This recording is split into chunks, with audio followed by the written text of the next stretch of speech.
თუმცა ყოველი ჩვენგანი სპორტულ ასპარეზობებს ვუყურებთ ტელეეკრანზე, სტადიონსა თუ დარბაზში, ის ჩვენთვის უპირველესად სანახაობაა. თუმცა ამ სანახაობის უკან დგას ის ინვესტიცია, რომელიც საბოლოოდ იძლევა იმ შედეგს, რასაც ვუყურებთ. ის რომ საქართველოსთვის სპორტი და ქართველი სპორტსმენების წარმატება პრიორიტეტულია, ეს სახელმწიფოს მიერ სპორტის დაფინანსებისთვის გამოყოფილ მილიონობით ლარში ჩანს. თუმცა რამდენად იქცა სპორტი საქართველოში ბიზნესად, დღეს სწორედ ამ თემაზე ვისაუბრებ და ერთად შევეცდებით იმის გარკვევას, რა შედეგი აქვს წარმატებულ ბიზნესმენებს სპორტში ფულის ჩადებით. ეს არის უბრალოდ ჰობი თუ რეალურად შესაძლებელია საქართველოში მაგალითად რომელიმე საფეხბურთო კლუბის შემოსავლიან ბიზნესადაც იქცეს. არა აუცილებელი ფეხბურთის დეტალებში ერკვეოდე, მაგრამ მეტნაკლებად მაინც ყველამ ვიცით, რომ ევროპის წამყვან საფეხბურთო კლუბებს ათეულობით მილიონი შემოსავალი აქვს და ბევრი წარმატებული ბიზნესმენი მსოფლიოს სხვადასხვა ქვეყნიდან აქტიურად დებს ფულს ევროპულ გრანდებში ან პირდაპირ ყიდულობს მათ. რა ხდება ამ კუთხით საქართველოში ფეხბურთი როგორც ბიზნესი და ბიზნესის ინტერესი ფეხბურთში? ამ თემაზე ჩვენი პირველი სტუმარია კლუბ იბერია 1999-ის პრეზიდენტი და ინვესტორი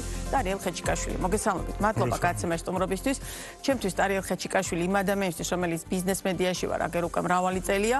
ასოცირდებოდა მთელი ამ წლების განმავლობაში როგორც იბერია ბიზნეს ჯგუფის დამფუძნებელი, რომელმაც ერთ-ერთმა პირველმა შექმნა ამ ქვეყანაში ავტოინდუსტრია და მთელი ის ბრენდების შემოყვანა და მთელი ეს პროცესი სწორედ თქვენ სახელს უკავშირდება. თუმცა თუ ვინმე მარიცის ბიზნეს საზოგადოებაში და მგონია რომ ყველამ იცის, თქვენ ასევე ხართ იბერია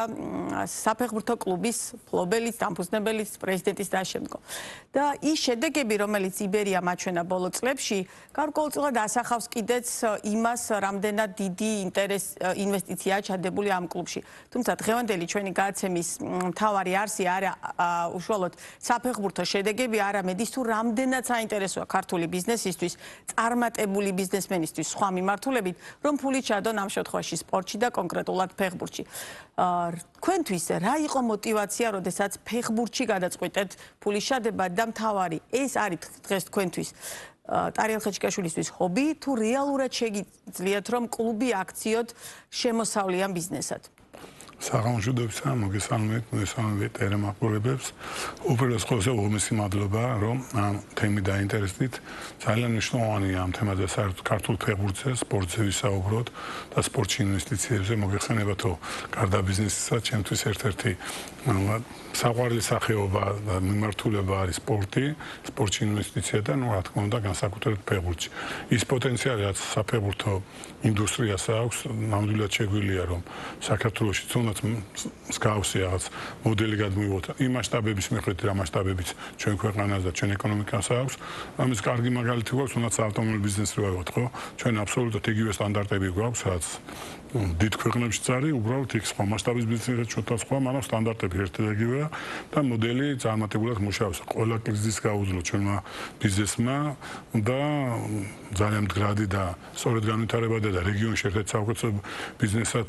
ითვლება ჩვენი წარმომადგენლობა. შესაბამისად, თუ ეს შევძელით, ესეთ ყინვა გამძლე გამოდექით, მე ვფიქრობ, რომ სავსებით შესაძლებელია ის, რომ ბიზნესშიც, ფეხბურთშიც წარმატებული ბიზნესად ვაქციოთ. რაც შეეხება ჩემს სურვილს და რატომ მოხდა ამას, ყველას თავისი გზა აქვს სპორტში ინვესტიციის სხვადასხვა мотиваცია. დაიწყეთ ამ კლუბში ფულის ჩადება, მაშინ საერთოდ ქართული ფეხბურთის რეალურ წარმატებაზე საუბარიც კი ალბათ ძალიან რთული იყო და ძალიან შორეულ პერსპექტივაში თუ ვინმე შეეძლო ამაზე ლაპარაკი, არა თუ შიდა ჩემპიონატის მნიშვნელობაზე და პოპულარობაზე. მინდა მოგახსენოთ, რომ დიახ, ნამდვილად ესეა იმ წლებში საერთოდ რა თქმა უნდა იმ მასშტაბებზე მიზანი ქვეცნობიერად ყოველთვის ჰქონდა რა წარმატებული და მასშტაბებში თავი არ შეგვეზღუდა, მაგრამ ეს ის წლებია, როცა ფაქტობრივად ქართული ფეხბურთის არავის აღარ ჯერდა და ძალიან წესიერ, ნიჭიერ და პატიოსან ფეხბურთზე პატიოსნად შეყვარებულ ხალხთან ერთად ესეთი იდეა იყო, მაშინ საფეხბურთო სკოლა საბურთალო იყო, მერთმანაცხმოს უწესიერესი და ერთ-ერთი ყველაზე ღირსეული ქართველი ვინც მინახია ქართლში უმურიძეს გარშემო იყვნენ თანამოაზრები, მათ შორის მამუკა კვარაცხელიაც, ჩემი პატივისცემას და კახა ამრიძე და ბევრი მეგობრები არ მინდა ვინმე გამორჩა და ყველა ჩემ პატივისცემას უდასტურებ. ამ პიროვნებებს ჰქონდათ სურვილი სკოლა დაარსეს, მაგრამ მატერიალურად მე დაინახეს აუცილებლობა, ვეღარ ვითარდებოდნენ. თხოვეს ჩემი ბავშვობის მეგობრები იყვნენ და მეც ყოველთვის ქვეცნობიერად ამის სურვილი ჰქონდა, აუცილებელი იყო წესიერ სულ ხალხთან ერთად ჩვენ შემოვახდინეთ ინვესტიცია და დავიწყოთ ნულიდან. ერთი საფეხბურთო მოედანი იყო, პატარა საფეხბურთო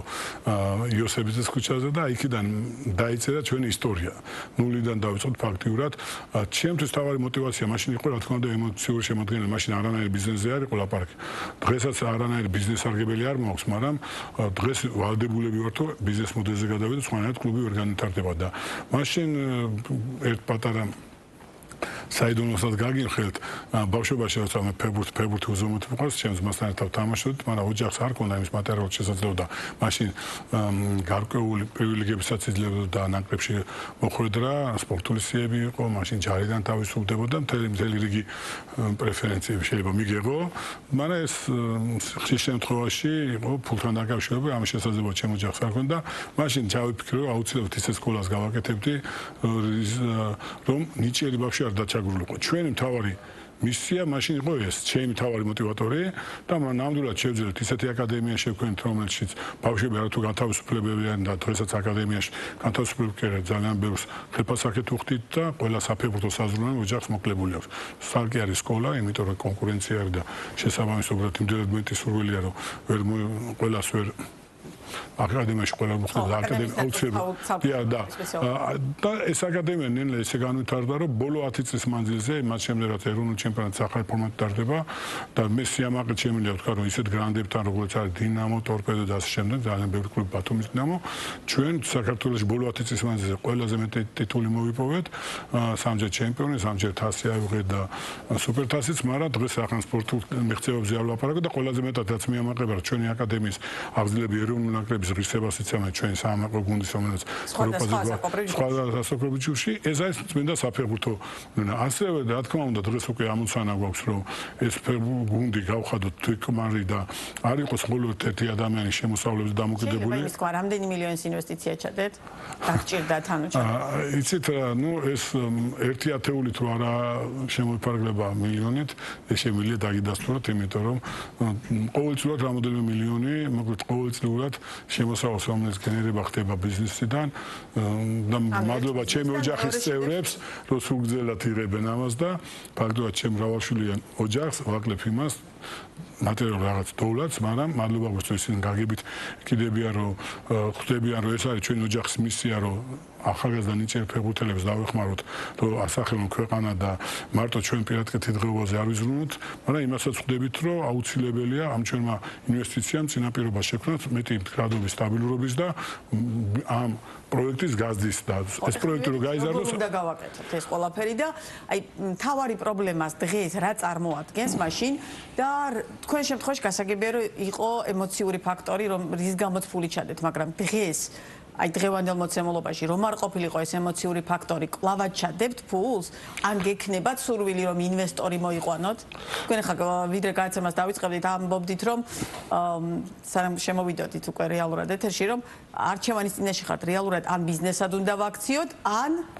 კი გეთახმებით დღეს ამ დილემის წინაშე არა მარტო მე დარწმუნებული ყველა ვინც ბიზნეს სექტორიდან აპირებს ან არის უკვე წარმოდგენილი ეს დილემა უნდა გადაწყვიტოს და მე ვფიქრობ თუ შეწევნი და თანამოაზრების თანადგომი ჩვენ შევძლებთ რომ ორი მთავარი ამოცანაა რა როგორც ბიზნეს პროექტი იყოს წარმატებული და როგორც საფეხბურთო ორივეს თავი გავართვათ მაგრამ აქ ერთი და ძალიან მნიშვნელოვანი ფაქტორია რომ ეს არ არის მარტო დამოკიდებული ერთ გუნდზე, ამიტომ რომ როგორც ბიზნესში ქვეყანაში აუცილებელია წარმატებული ბიზნესი ვერ იქნება თუ ქვეყანაში ბიზნეს კლიმატი ვერ სათანადო. მაგრამ დღევანდელი ქართული ბიზნეს კლიმატი ხო გაძლევს საშუალებას წარმატებულად გაკეთოს საქმე. ეს რა თქმა უნდა ყველა სფეროს თავისი რეგულაცია აქვს, თავისი წესები და ფეხბურთი არა მარტო ლოკალურ წესებზეა დამოკიდებული, არის გლობალურად, მადლობა ღმერთს რომ ლოკალურად გლობალურად რო ავიღოთ არის ბევრი კარგი მაგალითი იმისა როგორ შეიძლება რომ ესათვის ჩემპიონატი რამდენად სწორედ ესათვის გუნდები რამდენად სწორედ ვითარდება და არის ცუდი მაგალითებს ხო შესაბამისად ჩვენ უნდა ავიღოთ ის მოდელი რომელიც შეიძლება რომის copy paste შეიძლება საქართველოში უმტკივნეულად გადმოვიდეს და აუცილებელია რომ წესები დავიცვა და იმ რეგულაციით და იმ წესებით ითამაშოს ყველა მოთამაშე ყველა ინვესტორმა პირველ რიგში ბიზნეს კლიმატი არ არის მარტო მარეგულირებას დამოკიდებული არის დამოკიდებული დიდწილად ისე იმ პიროვნებებზე ვინც იქ მონაწილეობს და ჩვენ თუ ამ თამაშის წესებზე შევთანხმდით, დარწმუნებული და ღია და საზოგადოებასთან ამ თემაზე არავინ არ საუბრობს, არც ხელის შემშლელ პირობებზე, არც იმაზე საერთკენ მივდივართ, ხო? უფრო დინებას მიცემული საზოგადოებას გვევართ და აქ ყველას ეხება კიდევ ერთხელ ყველა მონაწილეს, რომ მე მგონი მეტი კონცენტრაცია არის საჭირო ჩვენი რესურსების, გულღია საუბარი და იმ წესებზე შეთანხმების, რომელიც უფრო წარმატებულს გავხდის. აი ეს აკლია ხშირ შემთხვევაში და ამიტომაც თქვენ შეკითხვას დაუბრუნდებით, დღეს ალბათ რა თქმა უნდა იმ განმოსახედიდან რომ ნულიდან მოვიდო და ალბათ გარკვეულ სიფრთხილეს გამოვიჩენდი, ხო? და მე მესმის ახლა ბევრი წარმატებული ბიზნესმენს, რატომ? იმიტომ რომ ძალიან ბევრი ცუდი кейსი დაგროვდა, მან ცუდი მაგალითი. ანუ ამ ფულს შადებდით სხვა რომელიმე არა, შეიძლება მე ისე მიყვა სპორტი, არავის არ იერავს მე სპორტიდან. უბრალოდ შეიძლება ამ მასშტაბით და ამოცულობით ახლა მე რომ ამობ დილემას მე მართლაც იმ ბავშვების და იმ ნიჭიერ ბავშვებს და იმ ბავშვების პერსპექტივას ვერ შეველევი, რომელიც ნიჭიერებს ჯერავს და ალბათ შეიძლება მასშტაბები შეამცირო, უფრო მობილური, უფრო წარმატებული გახადო, უფრო აკადემიას და ახალგაზრდა ფეხბურთელებზე ორიენტირებული. დღეს როგორ არის ჩვენ ერთდროულად უთავსებ აკადემიის განვითარებას და ახალგაზრდების ინტეგრაციას დიდ გუნდში და დიდი გუნდი, რომელსაც სხვა გამოწვევები აქვს. შეიძლება ამ ორი ვარიანტიდან ავირჩიო ერთი და ამერჩია ერთი და უფრო იმ მასშტაბს შევჭიდებოდი, რომელიცაც შედეგს უფრო მალე დავინახავდი, მაგრამ ის გამოწვევაც მნიშვნელოვანია, იმიტომ რომ არასოდეს დამოუწყდება ეს ემოცია, რაც ჩვენმა გულშემატკივრებმა, მათ შორის მეც გერმანიაში განვიცადე და ჩვენი ნაკრების წარმატებული გამოსვლა და როცა ეს პერსპექტივა გააქვს საკლუბო დონეზე განიცადო და გულშემატკივრე გაახარო, ეს იმდენად დიდი გამოწვევა, რომ თანხებს აღარ უყურებ და ის ემოცია ძლევს ამ შემთხვევაში სურვილი ძლევს იმას, რომ ეს გავაკეთო და იმედია რომ ამას შევძლებთ. ძალიან ძნელი გზაა, ძალიან რთულია, მათ შორის უმადურიც, აი განსხვავება რაც არის, სხვა ბიზნესში ძალიან მარტივი ხარ ამ ემოციებიდან, ან ემოციური, ან უმადური განკითხვისგან დაცული ხარ, აქ სხვა ხომ რა პოლიტიკა და ფეხბურთი ყველა მიცისო და ალბათ ხო, ნუ ვისაც არ ეზარება, ყველა მრჩეველია, ყველა ჭკუას გასწავლის, მათ შორის ის ხალხიც, რომელიცაც შეიძლება მეტიც მოეთხოვება თანადგომისა, ელემენტარულად თუნდაც ადამიანებმა შეიძლება პოზიტივზე უფრო სწორი რეაგირება ქონდეთ და მეტი мотиваცია მოგცენ, წარმატებას ვქნით ყველა ერთად. მე დარწმუნებული ვარ, რომ ერთიანობა, ერთმანეთის წარმატებაზე საუბარი და მხარდაჭერა უფრო მეტ შედეგს მოგცემს, ვიდრე ერთმანეთის განკითხვა. კი ბატონო, როგორ მოვიყვანეთ გულშემატკივარი? დინამო თბილისის გულშემატკივრობა, ანუ ისტორიულად მოდის, ხო? და ნუ მეტნაკლებად თაობები გაიზარდა აი ამ გუნდზე. როგორ შეძელით, რომ იბერიას გულშემატკივრები გექციათ მის გულშემატკივრებად და აი ეს გათამაშები, რომელსაც აქვს ყოველ თამაშზე, ნუ ყოველ შემთხვევაში მე რამდენ თამაშს დავესწარი, ყოველ თამაშზე იყოს გათამაშება. ამას რატომ გააკეთეთ ეს? იმისთვის რომ მოგეყვანათ, მეტი мотиваცია გაგეჩინათ და რამდენად მუშაობს აი ესეთი ის რაც პირობითად ჩვეულებრივ ბიზნესში აქტიურად იმუშავებ და მუშაობს თუ არა ამ შემთხვევაში საფეხბურთო ბიზნესი? ალბათ ესეც ერთ-ერთი ყველა დიდი გამოწვევა და საფიქრალია. პირდაპირ ვამბობ იმ გუნდებს, რომელიც რეგიონში აქვს სასახად ჩვენზე მეტი უპირატესობა, აღარაფერს ვამბობ დინამო თბილისზე, და ეს სახალხო ბრენდია, მეც ფეხბურთი სწორედ დინამო თბილისმა შემოყვარდა იმ ლეგენდარულ თაობამ 91 წლის და სწორედ ის თაობა რო და იმ თაობას რომ მოვესწარი, იმიტომ არის რომ ფეხბურთი და ქართული ნიჭიერების ჯერა და ყოველთვის ჯეროდა ჩვენი წარმატების და დღეს ხშირად ჩემ ბავშვებს ვამბობ, ადრე რო არ ჯეროდათ რომ ხშირად ამას ვსაუბრობთ, დღეს ხშირად ვახსენებ რომ აი ის ერწმენამ რა შედეგი მოხდა და ამიტომ ამწერო ჯერაც რომ საკლუბო დონეზეც არის შესაძლებელი, რაც შეეხება გულშემატკივრებს მოყვანას, რა თქმა უნდა, ის რა გულშემატკივრობა აქვს ბათუმში, თუნდაც ქუთაისში, გორში, რეგიონებში, კიდე რუსთავში ერთი მეორეზე უკეთესი, თელავშიც განსაკუთრებით არ მინდა ვინმე გამორჩენდა, ბოდუში ვიხდი, ზესტაფონში განსაკუთრებული გულშემატკივრობა ქონდა. ჩვენ გვიწევს შრომა, ძალიან დიდი შრომა, რომ ლოიალური გულშემატკივარი შევიძინოთ და ეს თბილისში ძალიან ძნელია, როცა ევროპულ ასპარეზზე ვართ მოდის და 7 და 10,000 ჩვეულებრივ მოვლენა ეროვნულ ჩემპიონატში ძნელია. ამიტომაც დავიწყოთ ფიქრი, იმიტომ ჩვენ გვინდა რომ საფეხბურთო ზეიმი შექმნათ და როგორც არის უცხოეთში მოვლენა ივენთია და ოჯახი მიდის შაბათ-კვირას იმისთვის რომ ელემენტარულად ამ ივენთის მონაწილე გახდეს. ჩვენ გვინდა რომ ნაბიჯ ესეთი ივენთი შექმნათ, საკმაოდ ხარჯიანი სიამოვნებაც არის შეიძლება ესე ვთქვათ, იმიტომ რომ ევროპაში პირიქით არის მაყურებელი დასწრება და შემოსავალი არის ერთ-ერთი წყარო, ჩვენ პირიქით არ ხარჯის ნაწილია, მაგრამ ალბათ ეს ეტაპი უნდა გავიაროთ, ისე როგორც გარკვეული მარკეტინგული აქტივობება საჭირო რაღაც ბიზნესს რო იწყებთ, რომ შემდგომში ეს ბიზნესი წარმატებული იყოს. ეს ამას ვაცნობიერებთ, შეიძლება ძალიან უცნაურად ჟღერდეს. შაშან ჩვენ შევეცადეთ და ფაქტობრივად გუნდი ნენელა წამგებიანი ნიშნული და მიყვავს break-even point-ზე და მომგებიანი, მაგრამ როცა ახალ ინვესტიციებს ვაკეთებ, თავიდან ვიწყებთ ინვესტიციებს. ჩვენ შორს არ ვართ ახალი გამოწვევები. ნახეთ რომ არა, იმ ინვესტიციებს ამას გათვითცნობიერებული მაქვს, რომ კარგა ხანს ვერც გავასწორებ და ეს ძალიან ძელვადიანი ინვესტიცია და ეს უფრო ქველმოქმედება იყო, პირდაპირ ვამბობ, დღემდე რაც გავუკეთები არის ქველმოქმედება, უბრალოდ დღეს უკვე უყურებთ, რომ აი ახალი ინვესტიციები, რომლებიც შეიძლება ჩვენ ახლა გავწიოთ, ეს უფრო უნდა იყოს ინვესტიცია, რომელიც მათ შედეგი უახლოეს პერიოდში უნდა მოგცეს, რომელიც თვითკმარს და მომგებიანს გახდეს გუნდს. აი ეს არის გამოწვევა, უბრალოდ დამატებითი ხარჯები, იმიტომ რომ ახალი ამოცანებია, კონკურენცია შიგნით მაინც ბევრი უცხოელი ჩამოყავთ სხვა კლუბებს და შესაბამისად და ჩემი საზრით მაინც მგონია რომ ხშირ შემთხვევაში ხელფასები და ეს ანაზღაურება არ არის შესაბამისი და ამიტომაც ერთ-ერთი მიზეზი ის გახდა რომ არასწორი პროცესის გამო ფინანსურად დაუგეგმავი პროცესის გამო ბევრი გუნდი კალკოტა პრობლემა შეექმნა და მე იმაზე მაღალი ხელფასების გაცემა და ის დოულათი და ძალიან მარტივი ლოგიკა როგორც ბიზნეს თუ ჩვენ ამას როგორც ბიზნეს პროექტი განვიხილავთ მინიმუმ ის დოულათი უნდა შექმნა რომელიც მე შემდგომში რაღაცნაირად თავის თავს მაინც შეინახავს და როცა ერთმანეთის ავიცი ჯინაზე და არ ვიცი რა პრინციპი არ არის ჯანსაღი კონკურენცია ხშირ შემთხვევაში გაუმართლებლად ჩვენ საერთოდ მე მომხრე ვიყავი გერმანული მოდელია ძალიან კარგი როცა თუ გუნდს არ აქვს იმის შესაძლებლობა რომ ეს ხელფასი გასცეს ან საბანკო გარანტია ან ფინანსური მდგომარეობა ამის შესაძლებლობას არ აძლევს უბრალოდ არავინ იმ კონტრაქტს არ დაურეგისტრირებს ან ვერ დადებს გუნდიც იმიტომ სხვა სანქციებია და ეს მოდელი ძალიან კარგად იმუშავებდა ალბათ საქართველოს თავის დროზე და ბევრი გუნდი გადარჩებოდა გაკოტრებას მაგრამ ნუ დღესდღეობით ეს რეგულაცია არ არის და შესაბამისად იმედია რაღაც პერიოდის მერე ჩვენ მივართ ეს არ არის მარტო მარეგულირებული კლუბებიც წინააღმდეგები იყვნენ და გარკვეულ რისკზე მიდიოდნენ ამიტომ მე სწორედ მაგას გულისხმობ რაღაც წესებს უნდა შევთანხმდეთ რომელიც უფრო გააჯანსაღებს და სწორედ და ჯანსაღ პროცესებს დაიწყო მათ შორის თუნდაც მაყურებელთან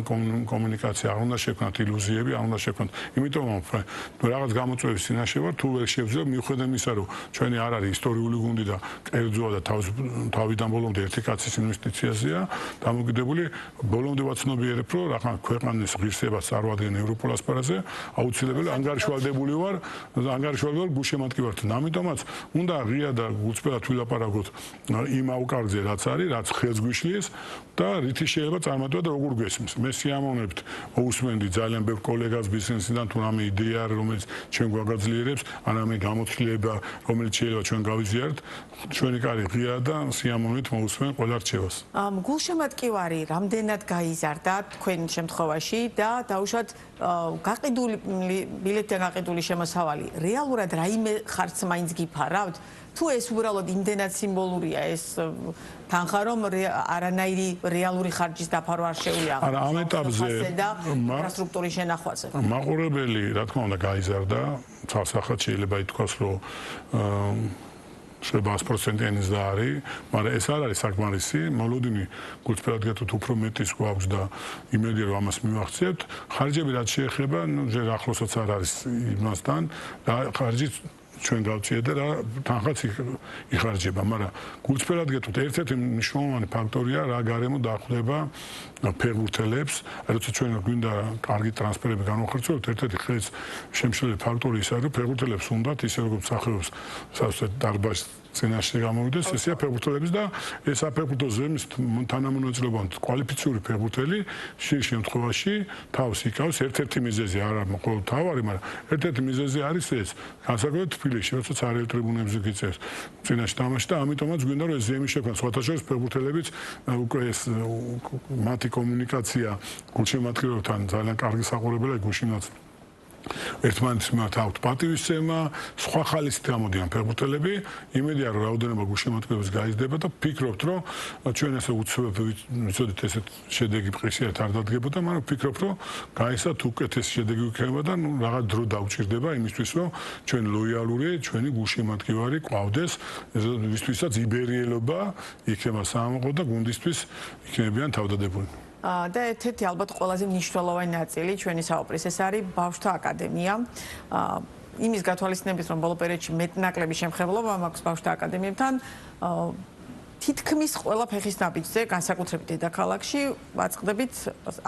ახალ და ახალ საფეხბურთო აკადემიას, რაც სუდი ნამდვილად არ არის. თუმცა რამდენად შეუძლია, რამდენად კვალიფიციურად შეუძლიათ აქ ბავშვის მომზადება, მე რამდენად რეალური პერსპექტივა აქვს და ასე შემდგომ, რა ფაქტორებმა განაპირობა ასეთი მომრავლება აკადემიების და მათ შორის დაუშვათ რა პრინციპით ირჩევთ ამ წვრთნელს, იმიტომ რომ ამას ბავშვთა ფეხბურთს კიდე ცალკე მომზადება ჭირდება, იქ სხვა ტიპის ლიცენზიები არის მაგალითად ესპანეთში და ამ შემდგომ, ხო? აი ჩვენ შემთხვევაში რა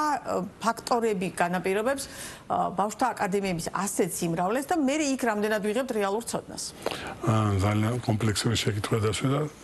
თანმიმდევრულად ვფასობთ. პირველ რიგში რამაც განაპირობა და რაც განაპირობებს ესეთ დიდ ინტერესს ახალგაზრდების მხრიდან, პირველ რიგში ის რომ საქართველოში ყოველთვის ფეხბურთი პირველი სპორტი იყო, მიწყენენ სპორტის სხვა წარმომადგენლები, სხვა სპორტის სხვა სახეობის წარმომადგენლები, მაგრამ ერთ-ერთი განსაზღვრელი არის ის შედეგები, რაც ბოლოს ჩვენმა ნაკრებმა და ჩვენმა ახალგაზრდა თაობამ ვარსკვლავებმა, კვარა და მამარდა და ასე შემდეგ ნაკრებს ყველა ფეხბურთელი ფაქტურად არიან ჩვენთვის გმირები და ამათთვის ძალიან კარგი მაგალითია. მათ შორის ის ფეხბურთელები, თუნდაც დამწყობილი კოჩორა კვერნა და ყველა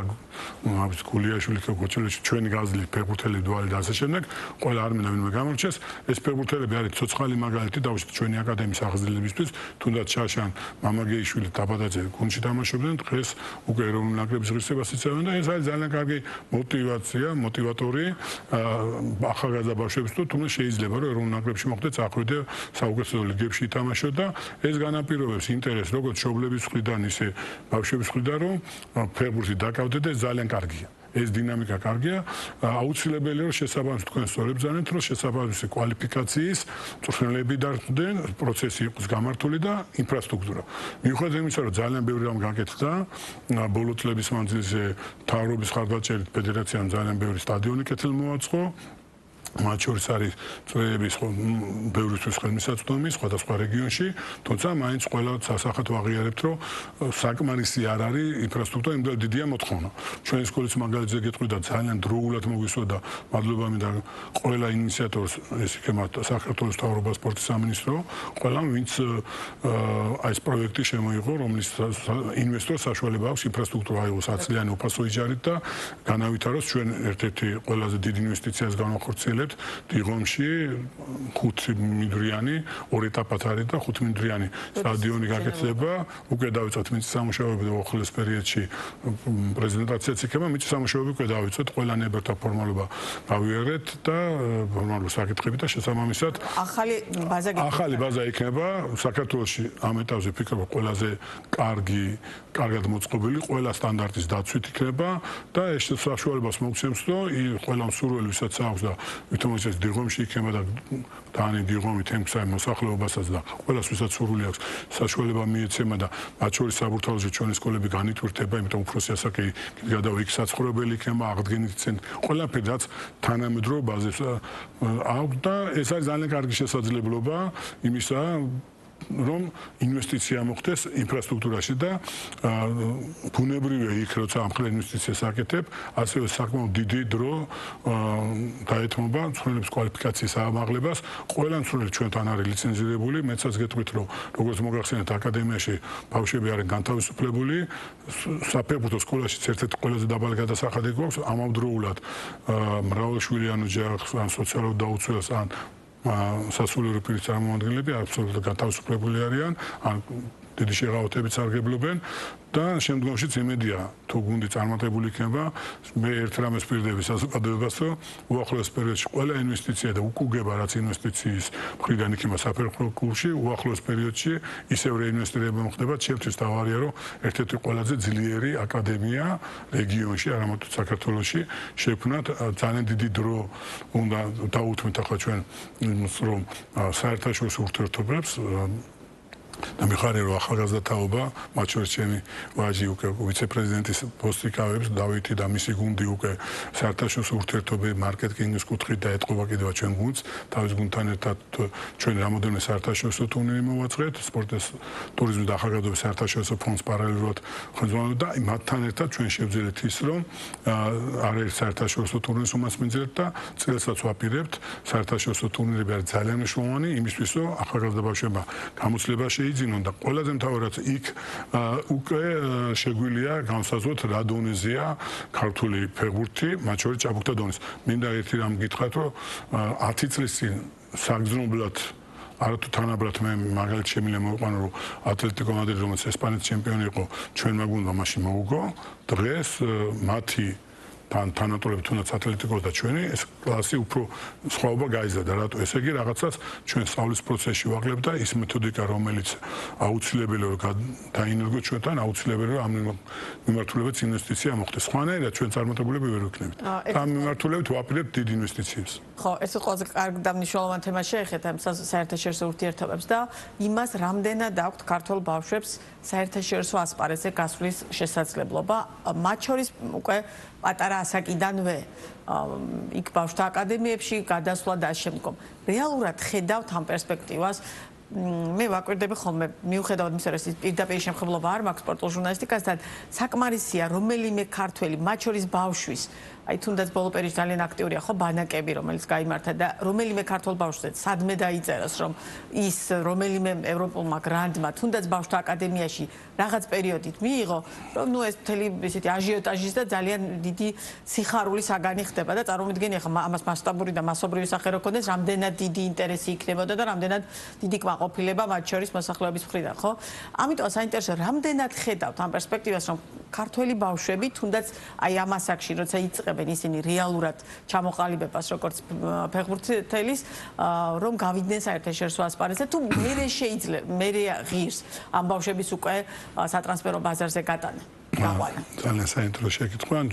თუმცა ჩვენ გამოცდილება გვაქვს არაერთი წარმატებული ჩვენი ფეხბურთელი უცხოეთში თამაშობდა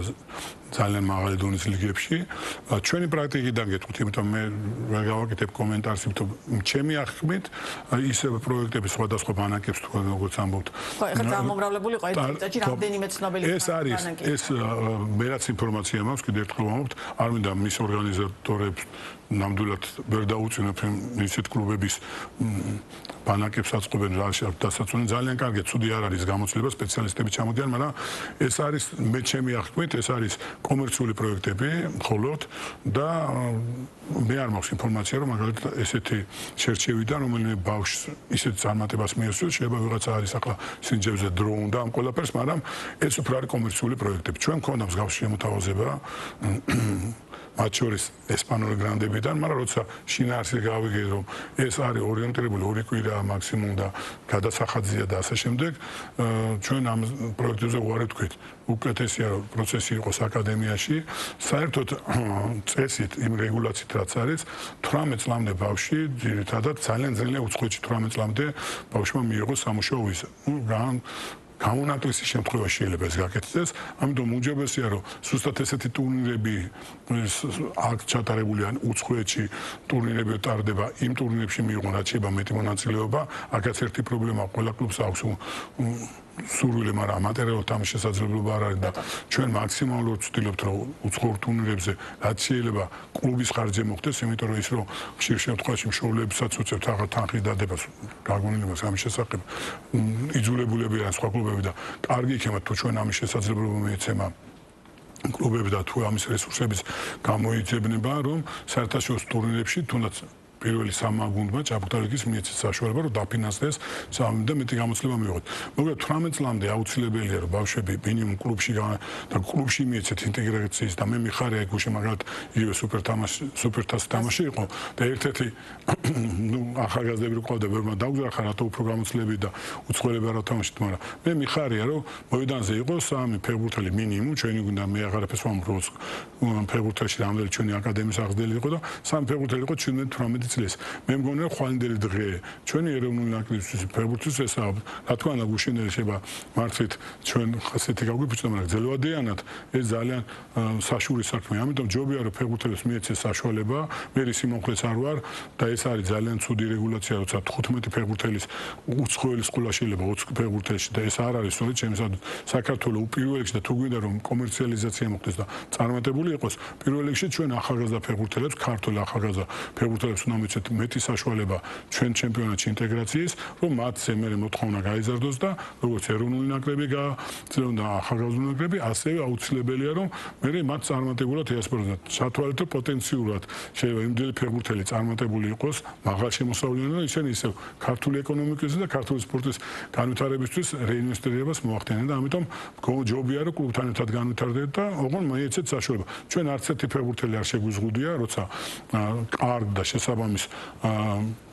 ოფერს ვიღებთ, ბუნებრივია ვაძლევთ საშუალებას იმისას, რომ უცხოეთში თამაშა. აქ არის ოქროს შუალედი, ჩვენ თუ გვინდა რომ ევროპულ ასპარეზზე ვიყოთ წარმატებული, ამავდროულად ეს ბალანსი უნდა იყოს დაცული,